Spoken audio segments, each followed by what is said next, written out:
बच्चों, हम क्लास 12 के गणित का अध्याय 11 त्रिविमीय ज्यामिति 3 डायमेंशनल ज्योमेट्री का अध्ययन कर रहे हैं। पिछले सेशन में हमने विविध प्रश्नावली 11 के प्रश्न संख्या 16 तक के प्रश्नों को हल करना सीख लिया है।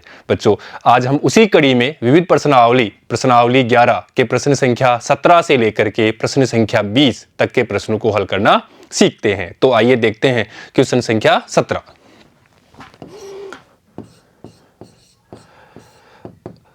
और हम इसको हल करते हैं, पढ़ते हैं। देखो, समतल दिया हुआ है, एक समतल और दूसरा समतल के प्रतिच्छेदन रेखा को अंतर्विष्ट करने वाले तथा तल ये के लंबवत तल का समीकरण हमें ज्ञात करना है।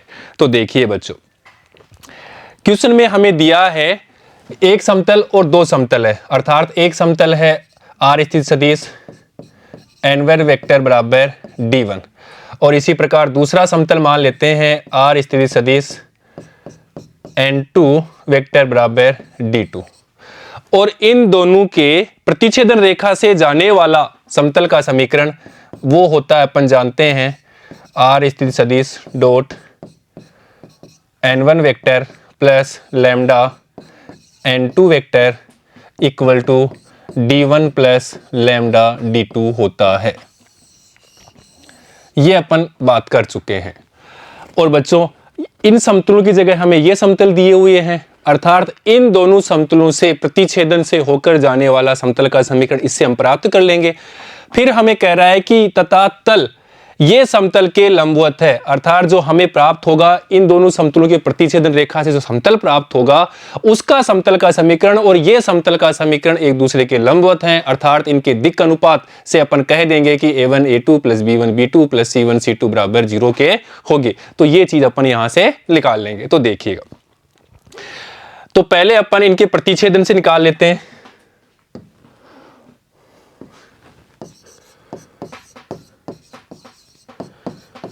प्रतिच्छेदन रेखा से होकर जाने वाला समतल का समीकरण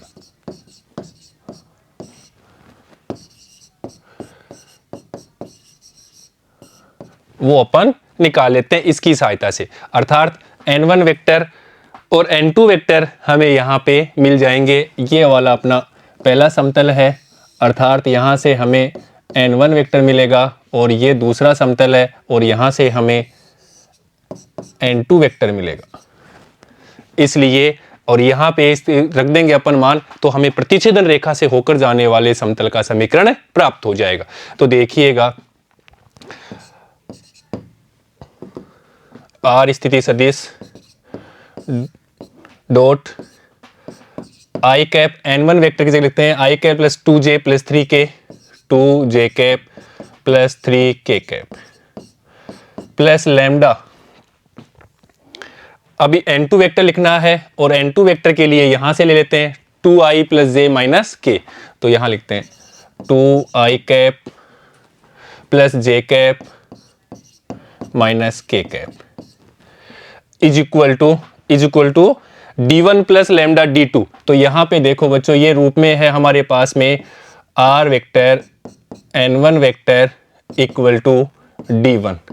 तो यहां से d1 का मान 4 मिल जाएगा और इसी प्रकार से इसमें से बात करेंगे r स्थिति सदिश n2 vector equal to d2, अर्थात यहां पे d2 का मान हमें -5 मिल जाएगा। तो यहां पे रख देते हैं is equal to 4 minus 5 lambda. ये हमने मान रख दिए यहां से d1 और d2 के। तो ये हमारे पास में प्राप्त हो गया इन दो समतलों के प्रतिच्छेदन रेखा से होकर जाने वाले समतल का समीकरण। ये हमारे पास में इनसे होकर जाने वाले समीकरण प्राप्त हो गया। अब बच्चों इसको सोल्व कर लेते हैं। r स्थिति सदिश, अब यहां पे देखो 1 प्लस 2 लैम्डा आई कैप, इसी प्रकार plus 2 plus lambda j cap plus 3 minus lambda k cap is equal to 4 minus 5 lambda. इसको दे देते हैं अपन समीकरण 1। समीकरण 1 समतल, ये समतल का समीकरण हमें दिया हुआ है, इनसे होकर जाने वाला तथा तल ये के लंबवत है, अर्थात यहां पे अपन लिखेंगे r vector dot 5i plus 3j 5i cap plus 3j cap minus 6k cap plus 8 equal to 0 के लंबवत है। ये प्रश्न में हमें दिया हुआ है, और ये क्यों दिया हुआ है, इस लेमडा का मान निकालने के लिए ये चीज दी हुई है, और लेमडा का मान निकाल करके वापस समीकरण 1 में रख देंगे तो हमें उस समतल का समीकरण मिल जाएगा। तो इसलिए हम जानते हैं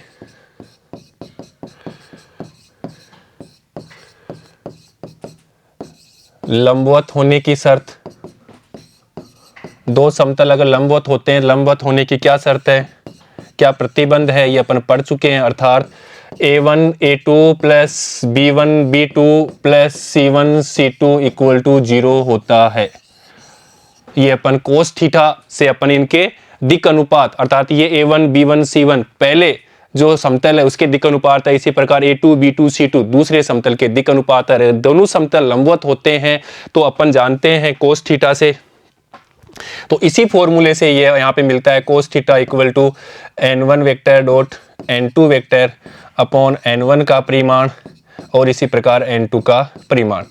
जब ये लंबवत होता है तो ये 90 होता है, अर्थात इसका मान 0 हो जाएगा, तो हमें ये प्राप्त होगा। तो यहीं से हमने ये मान लिया है। तो देखिएगा बच्चों, और इस सब के बारे में अपन बात कर चुके हैं, देखिएगा।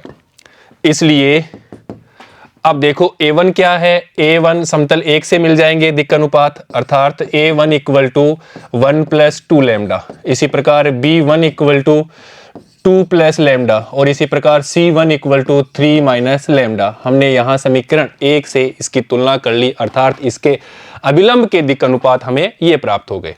इसी प्रकार a2 हम जो समतल दिया हुआ है इससे तुलना कर लेते हैं, अर्थात 5 b2 इक्वल टू 3 और C2 इक्वल टू -6। ये हम तुलना करके इनके दिक् अनुपातों के मान निकाल लिए, और ये मान अपन रख देते हैं यहाँ पे। इसलिए 1 प्लस 2 लैम्डा a1 का मान और a2 का मान 5 यहाँ रखा हमने, प्लस b1 का मान 2 प्लस लैम्डा और b2 का मान 3 यहाँ रख दिया हमने, प्लस c1 का मान 3 माइनस लैम्डा और C2 का मान -6 है, ये -6 यहाँ रख दिया, इज इक्वल टू 0।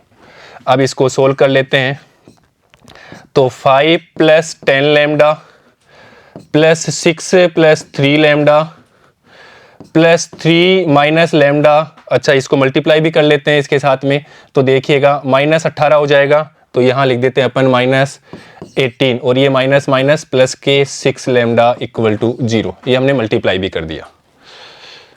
देखिएगा 10 लैम्डा 3 लैम्डा और 6 लैम्डा, तो ये हो जाएगा अपने पास में 19 लैम्डा।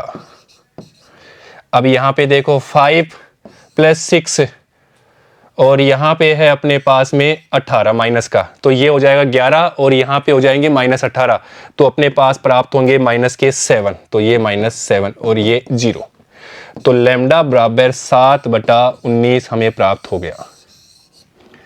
और ये लैम्डा का मान अपन यहाँ समीकरण 1 में रख देंगे, लैम्डा बराबर 7/19 का मान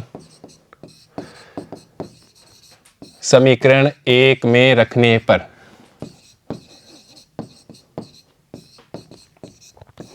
और ये मान रखते ही दो समतलों के प्रतिच्छेद से होकर जाने वाले समतल का समीकरण हमें प्राप्त हो जाएगा। तो देखिएगा ये समीकरण 1 है हमारे पास में, यहाँ पे अपन इसका मान रख देते हैं। देखिएगा आर वेक्टर डॉट, यहाँ पे देखो 1 प्लस 2 लैम्डा, तो यहाँ लिखा हमने 1 प्लस 2 और लैम्डा की जगह लिख दिया हमने 7/19, तो यहाँ लिखा हमने 7/19। आई कैप प्लस यहाँ पे देखिए 2 प्लस लेमडा अर्थात 2 प्लस 7/19 जे कैप प्लस अब यहाँ पे देखो के कैप के लिए 3 माइनस लेमडा अर्थात 3 माइनस 7/19 के कैप और देखो 5 minus is equal to 4 minus है तो यहाँ लिखते हैं 4 माइनस 5 इंटू 7/19 और अब इसको सोल्व कर लेते हैं।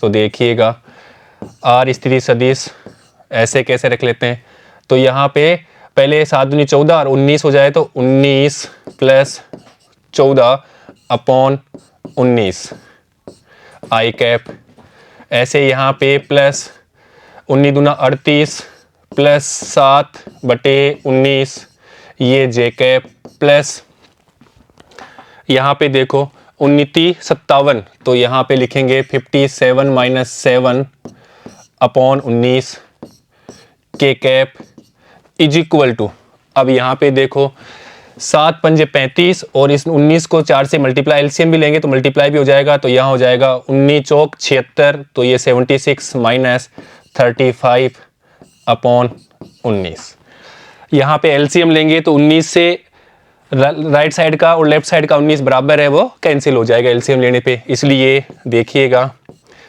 आर स्थिति सदिश और यहाँ पे अपन टोटल भी कर देते हैं साथ साथ में तो देखा यहाँ पे हो जाएगा अपने पास में 33 आई कैप अपॉन 19 है उसको अपन एलसीएम लेके इस 19 से काट देंगे तो वो नहीं लिख रहे हैं। अब यहाँ पे देखो प्लस 38 प्लस 7 तो ये हो जाएगा 45 जे कैप। इसी प्रकार यहाँ पे 50 के कैप इज इक्वल टू अब यहाँ पे देखो ये अपने पास बचाएगा 41 तो ये अपने पास में प्राप्त हो गया समतल का समीकरण आर स्थिति सदिश 33 आई कैप प्लस 45 जे कैप प्लस 50 के कैप इज इक्वल टू 41 ये अपने पास में प्राप्त हो गया उस समतल का समीकरण। बच्चों इसको कार्तीय रूप में भी लिख सकते हैं ये सदिश रूप में है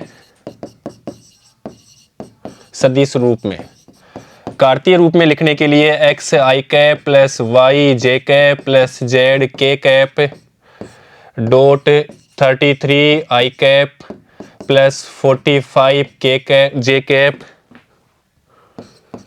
प्लस 50 के कैप इज इक्वल टू 41 या अपन इसको लिख सकते हैं 33x plus 45y plus 50z is equal to 41 और यही हमारा समतल का समीकरण है कार्तीय रूप में और ये है सदिश रूप में और यही हमें पूछा है वो हमने सोल्व कर दिया। तो बच्चों ऐसे अपन क्वेश्चन को सोल्व कर सकते हैं बस हमें ये पता होना चाहिए कि तरीका क्या है और तरीके के लिए क्वेश्चन में ही हमें दिया हुआ है दो समतल उनके प्रतिच्छेद रेखा से होकर जाने वाला समतल का समीकरण।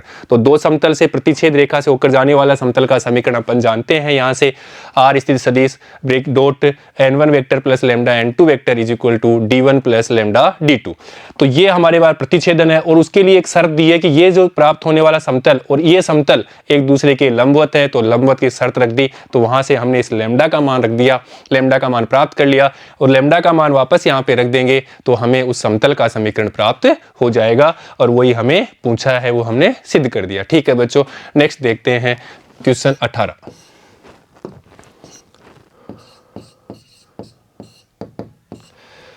बिंदु -1 -5 -10 से रेखा ये दी हुई है एक रेखा का समीकरण है ये और समतल के प्रतिच्छेदन बिंदु के मध्य की दूरी ज्ञात कीजिए। तो बच्चों पहले तो क्वेश्चन को समझो।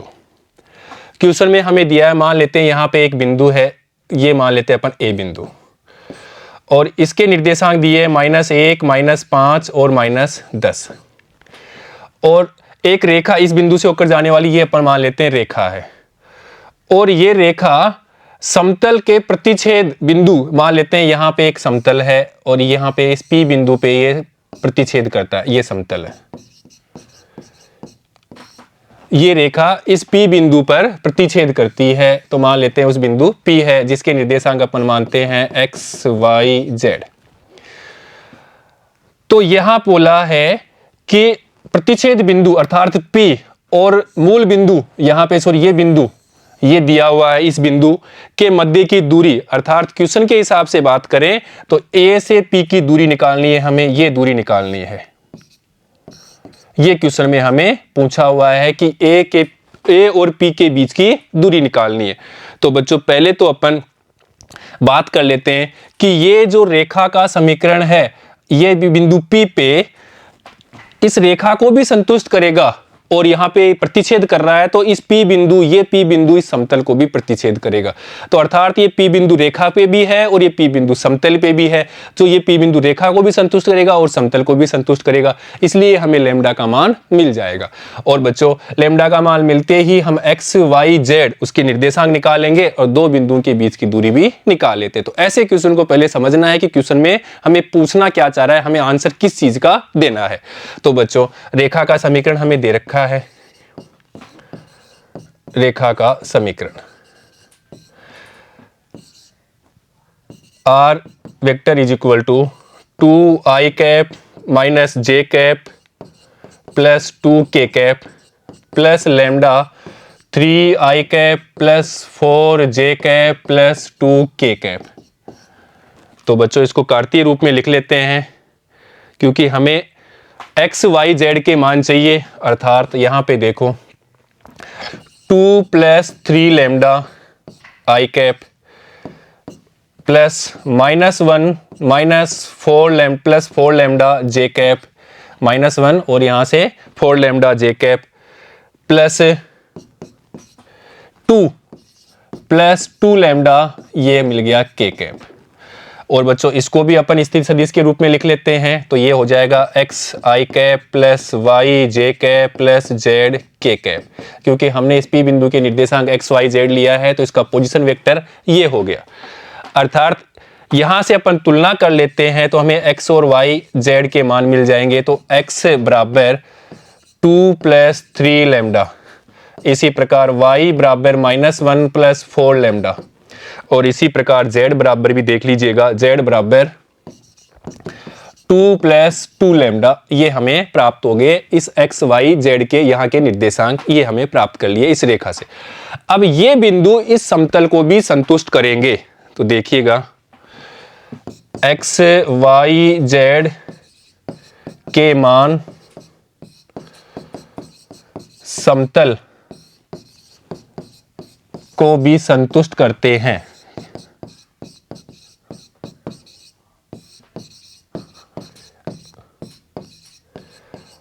और क्यों करते हैं ये भी अपन पढ़ चुके हैं, क्योंकि ये जो बिंदु P है इस समतल पे भी है और ये बिंदु P इस रेखा के भी है। क्यों है? क्योंकि ये यहाँ पे इसके प्रतिच्छेद कर रहा है, इसलिए ये P बिंदु समतल पे भी है और ये P बिंदु रेखा पे भी है इसलिए। और समतल का समीकरण हमें यहाँ पे दिया हुआ है, तो देखिएगा समतल का समीकरण वो हमें दिया है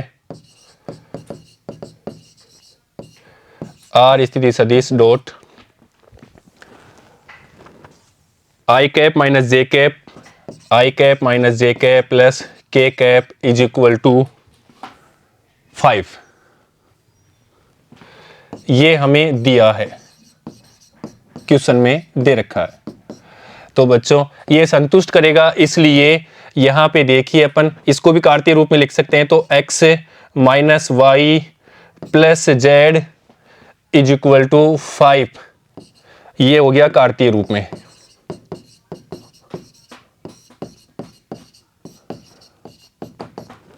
अब बच्चों ये x y z इसको संतुष्ट कर रहे हैं, अर्थात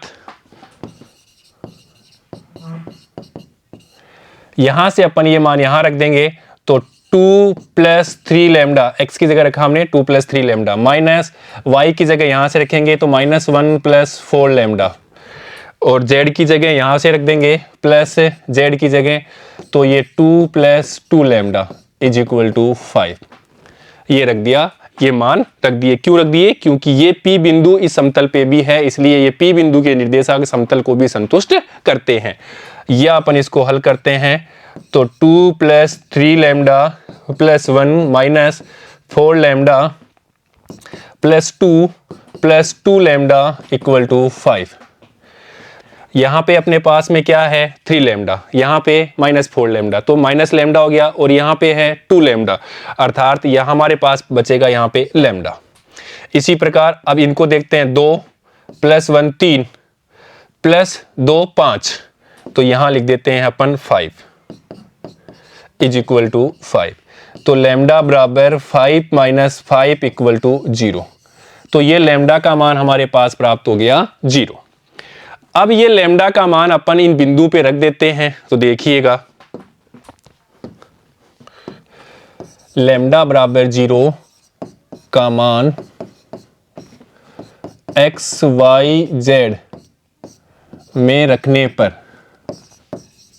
पी बिंदु के निर्देशांक जो अपन माने हैं, जो हमने निकाल लिए यहां से, ये एक्स वाई जेड देखिएगा यहां से, अर्थात x बराबर यहाँ है 2 प्लस 3 लैम्डा, तो 2 प्लस 3 लैम्डा, तो यहाँ अपन रखेंगे मान is equal to 2 plus 0 equal to 2। इसी प्रकार y बराबर, y का मान यहाँ से देखो -1, तो -1 plus 4 lambda is equal to -1 plus 0 equal to -1। इसी प्रकार z बराबर यहाँ देखो 2 प्लस 2 लैम्डा, तो 2 plus 2 lambda equal to 2 plus 0 is equal to 2।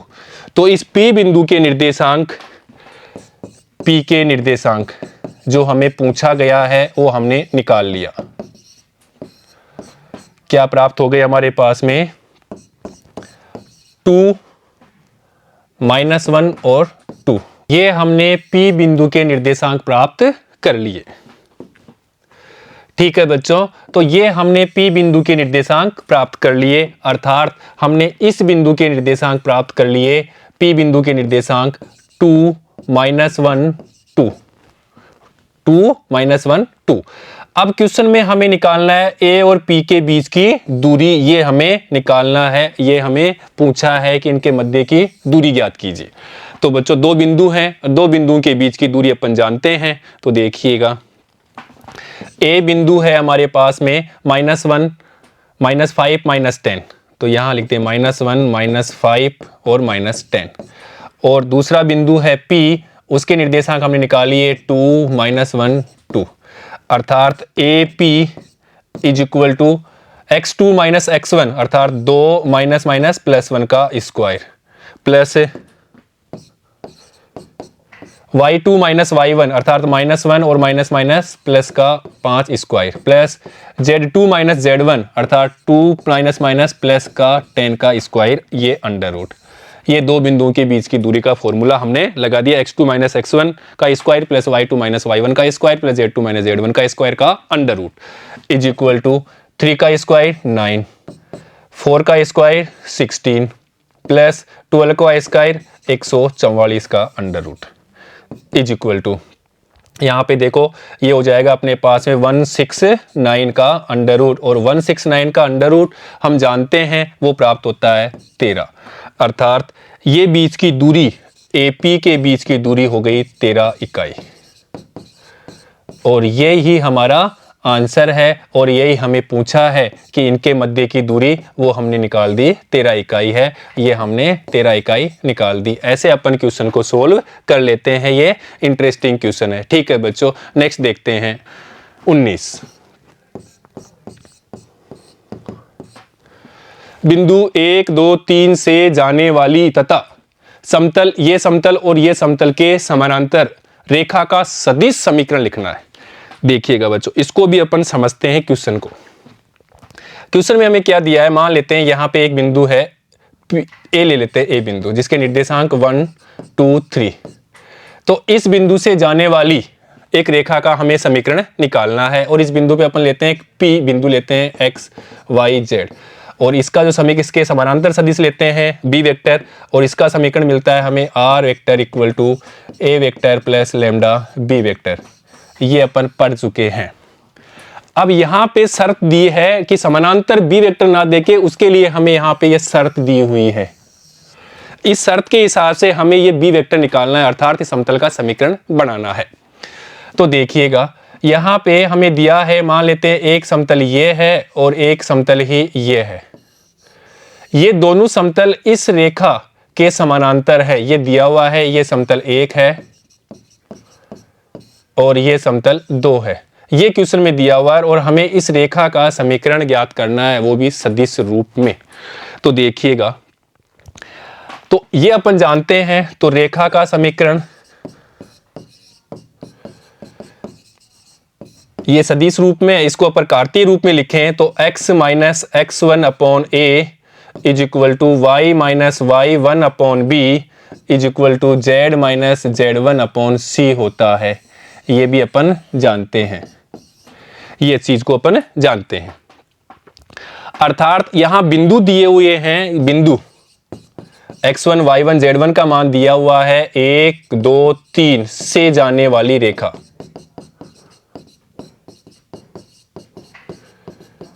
A B C क्या है? इस रेखा के दिक् अनुपात, अर्थात x minus 1 upon a is equal to y minus 2, y1 की जगह क्या है 2, तो यहाँ 2 upon B is equal to Z minus 3 upon C. इसको देते हैं अब समीकरण 1। तो इस बिंदु से होकर जाने वाली रेखा का समीकरण कार्तीय रूप में हमने ये प्राप्त कर लिया। अब आगे हमारी बात है कि ये क्या है, इस समतल और इस समतल दोनों के समानांतर है। तो ये भी हमें दिया हुआ है। वो किस लिए दिया हुआ है? क्योंकि हमें ए बी सी के मान निकालने हैं। तो देखिएगा, अब इसको अपन सोल्व कर लेते हैं। इसलिए समीकरण 1 व समतल के अभिलंब सदिश परस्पर लंबवत है। क्यों है? ये क्वेश्चन में दिया हुआ है। अर्थात लंबवत की शर्त से, लंबवत होने की शर्त वो अपन जानते हैं, a1 a2 plus b1 b2 plus c1 c2 equal to 0 होता है। तब अपन कह देते हैं कि ये दोनों समतल हैं, या दो समतल लंबवत होते हैं, या दो रेखाएं लंबवत होती है। इस शर्त से अपन कह देते हैं। अर्थात समतल हमें दिया हुआ है, पहला समतल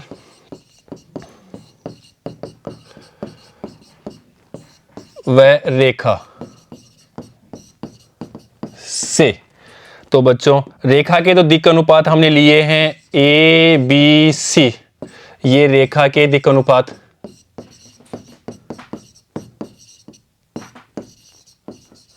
अर्थात a1 b1 c1, और समतल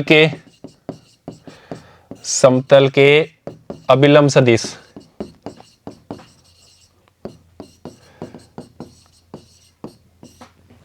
समतल के अभिलंब सदिश हमारे पास में यहां है। पहला समतल ये है i cap minus J cap plus 2k cap, अर्थात n वेक्टर, ये n1 वेक्टर है। तो इसके दिक् अनुपात निकाल लेते हैं। वो होंगे a2 b2 c2, वो अपने पास प्राप्त हो जाएंगे 1 माइनस 1 और 2, और ये चीज को अपन यहां रख देते हैं। इसलिए लंबवत की शर्त में, अर्थात a1 plus b minus 1 plus c2, ये a b c a2 b2 c2 is equal to 0। तो यहां हमने रख दिया। तो a minus b plus 2c is equal to 0, इसको देते हैं समीकरण 2। और इसी प्रकार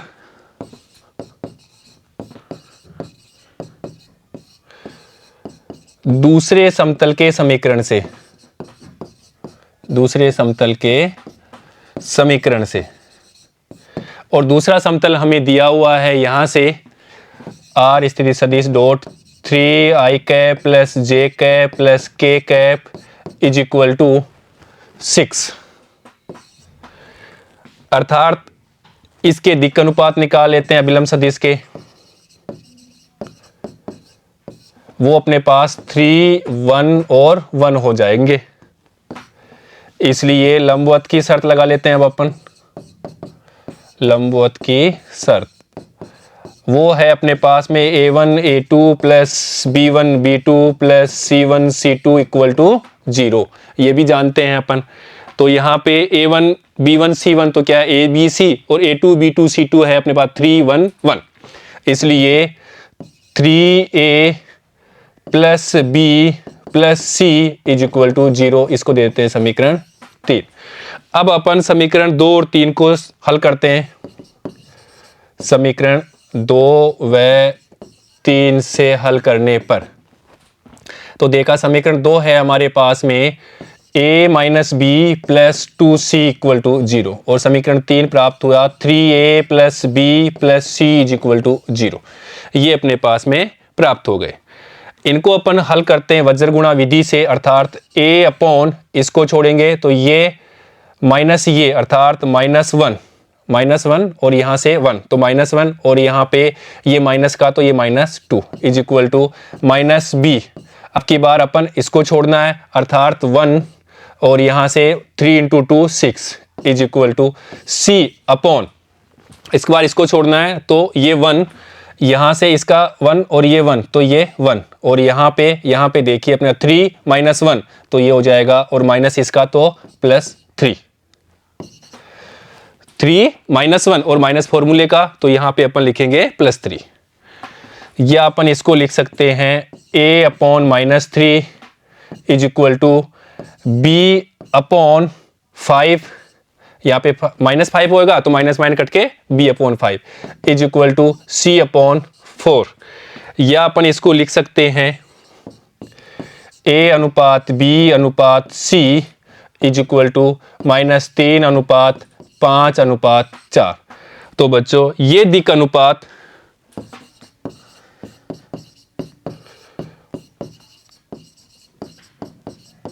दिक अनुपातों के मान समीकरण 1 में रखने पर और समीकरण 1 में रखते ही हमें उस रेखा का समीकरण प्राप्त हो जाएगा जो हमें पूछा है। तो देखिए ये अपने पास में समीकरण 1 है उस रेखा का समीकरण। तो ए बी सी यहाँ पे अपन दिक अनुपातों के मान रख देते हैं। इसलिए x - 1 upon -3 is equal to y - 2 upon 5 is equal to z - 3 upon 4। तो ये अपने पास में प्राप्त हो गया उस रेखा का समीकरण। तो बच्चों अब देखिए हमें यही पूछा है कि उस रेखा का समीकरण हमें पूछा है। बिंदु ए से जाने वाली तथा समतल ये समतल के समानांतर रेखा का सदिश समीकरण, और बच्चों हमने रेखा का ये समीकरण प्राप्त कर लिया कार्तीय रूप में, ये हमने कार्तीय रूप में प्राप्त कर लिया। अब हमें सदिश रूप में भी प्राप्त करना है क्योंकि सदिश रूप में हमें क्वेश्चन में पूछा है। अब अपन निकालते हैं सदिश रूप में, और सदिश रूप में निकालने के लिए सिंपल सी बात है, हम जानते हैं कि R स्थिति सदिश equal to A vector plus lambda B vector होता है, और यहाँ पे A स्थिति सदिश अर्थात उस बिंदु से गुजरने वाला, तो हमें A स्थिति सदिश मिल जाएगा I cap plus 2j cap plus 3k cap, क्योंकि उस बिंदु के जो है A बिंदु उसके निर्देशांक हमने लिया है 1 2 3, ये क्वेश्चन में हमें दिया हुआ है 1 2 3। देखिएगा 1 2 3, तो हमने यहां पे ले लिए उसके स्थिति सदिश। अब देखो बी वेक्टर निकालना है, और बी वेक्टर के लिए हमें दिक् अनुपात मिल गए हैं, अर्थात अपन दिक् अनुपात से इसको सदिश रूप में लिख सकते हैं। तो -3 i cap plus 5j cap plus 4k cap, और ये चीज अपन यहां रख देते हैं। इसलिए R स्थिति सदिश equal to I cap plus 2j cap plus 3k cap plus lambda -3 i cap plus 5j cap plus 4k cap. और ये उस रेखा का सदिश रूप में समीकरण हो गया और ये हमारा आंसर है।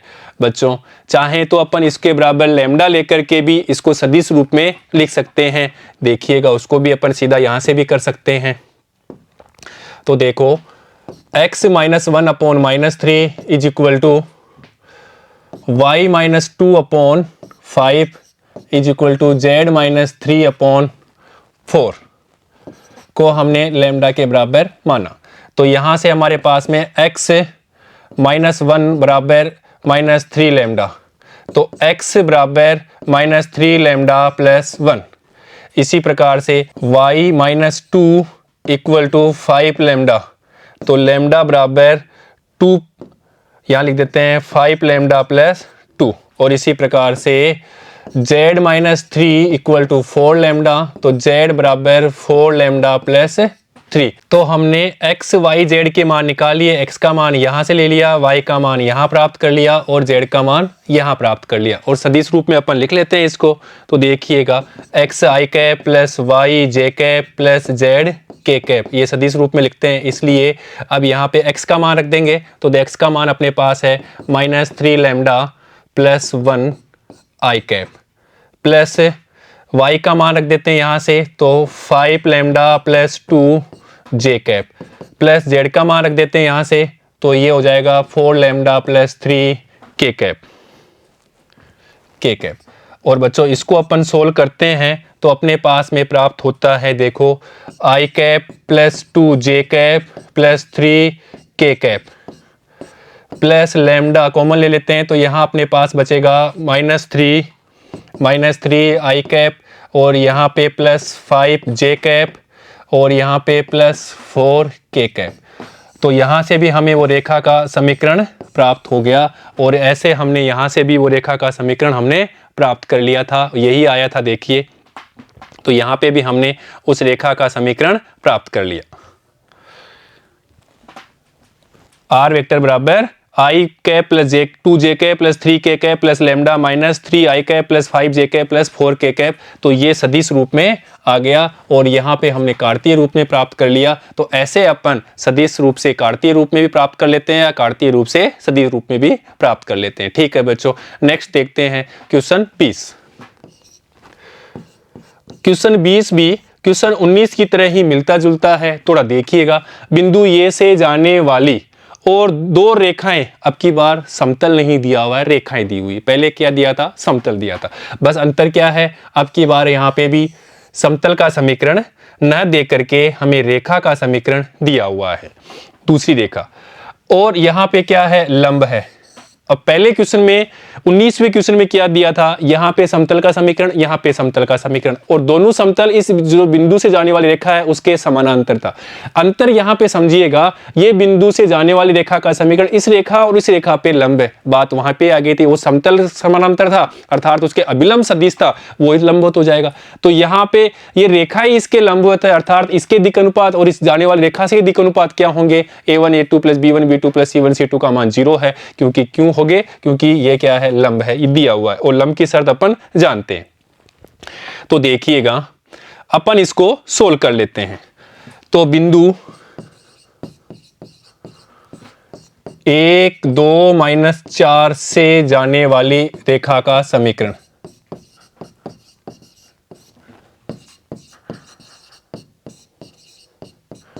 वो अपन मान लेते हैं x minus x1 1 upon a is equal to y minus y1 है 2 upon b is equal to z minus z1 और माइनस है तो प्लस 4 अपॉन c।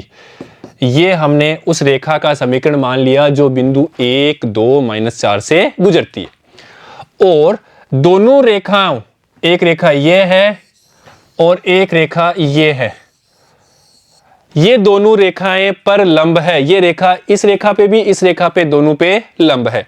तो देखिएगा इस बात को अपन लिख लेते हैं। रेखा एक या रेखा का समीकरण एक व दी गई रेखा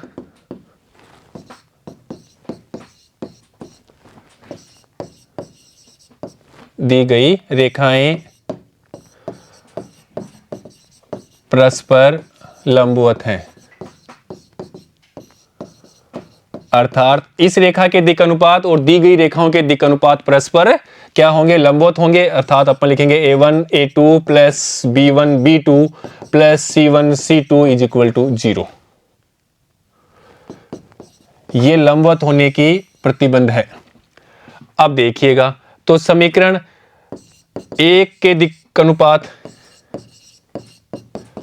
अर्थात रेखा के दिक् अनुपात, जो रेखा एक बिंदु 1 2 -4 से जाएगी उसके दिक् अनुपात हम मान लेते हैं ए बी सी, ये हमने यहाँ पे माने भी है। और बच्चों रेखा पहली रेखा कौन सी है? ये वाली पहली रेखा है, वो है अपने पास x - 8/3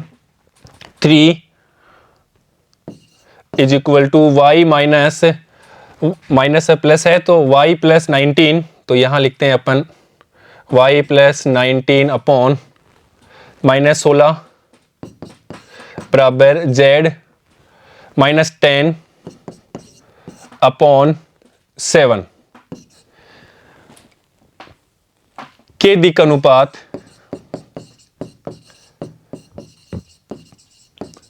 तो बच्चों इसके a2 b2 c2 अर्थात 3 -16 और 7 हैं, तो ये अपन यहाँ पे रख देते हैं। इसलिए a1 अपने पास में यही है और यहाँ पे 3 है तो 3a माइनस यहाँ पे a1 b1 और b2 अर्थात -16b। इसी प्रकार c1 c2 plus 7c is equal to 0, इसको देते हैं समीकरण 2। इसी प्रकार से अपन दूसरी रेखा से बात कर लेते हैं। इसी प्रकार रेखा दूसरी से जो हमें दी हुई है प्रश्न में x - 15/3 is equal to y - 29/8 is equal to z - 5/-5 के दिक् अनुपात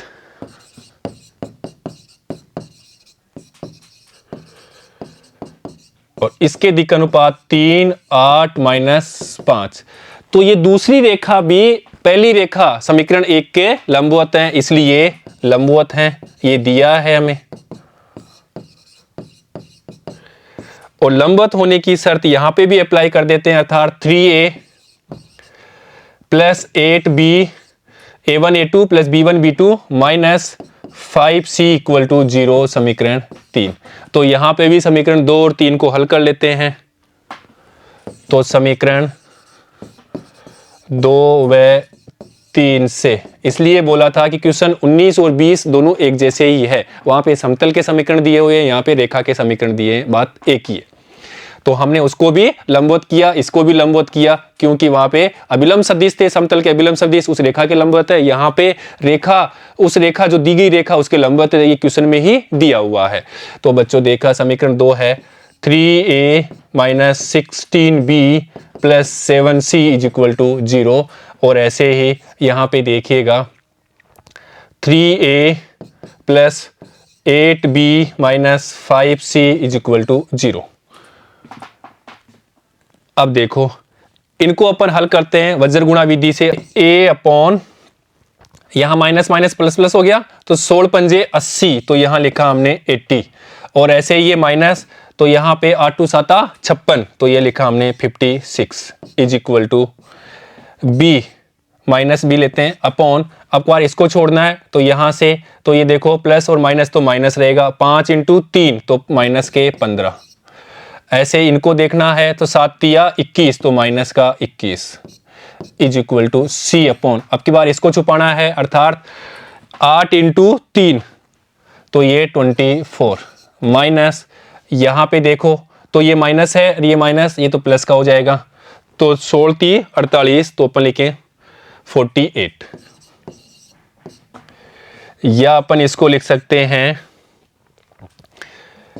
a अपॉन, अब यहाँ पे देखो 4 और अपने पास यहाँ बचेगा 7 तो 24 इज इक्वल टू यहाँ पे देखो माइनस बी अपॉन यहाँ से अपने पास में प्राप्त हो जाएगा 6 और ये 36 ये माइनस का is equal to c upon अब यहाँ पे देखो 8 4 12 तो ये 2 6 1 7 72 या अपन इसको लिख सकते हैं, ये तो माइनस माइनस कैंसिल हो गया तो देखिएगा अपन इसमें 12 का भाग ले लेते हैं तो a upon 2 is equal to b upon 3 is equal to c upon 6 वार्षिक गणी 72। तो ये अपने पास में प्राप्त हो गए मान, अर्थात a ratio b ratio c is equal to 2 ratio 3 ratio 6। तो हमें दिक् अनुपात प्राप्त हो गए, यहां पे इनके दिक् अनुपात प्राप्त हो गए। तो बच्चों a b c दिक् अनुपात के मान समीकरण 1 में रखने पर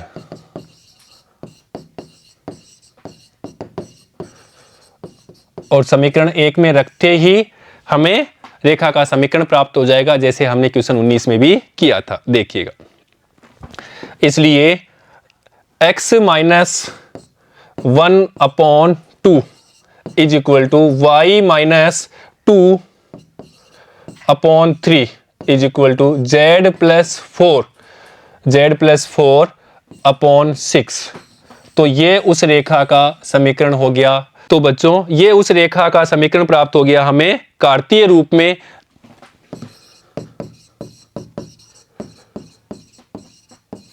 हम इसको सदिश रूप में भी लिख सकते हैं, अर्थात r वेक्टर इक्वल टू बिंदु है हमारे पास में i cap plus 2j cap plus 4k cap.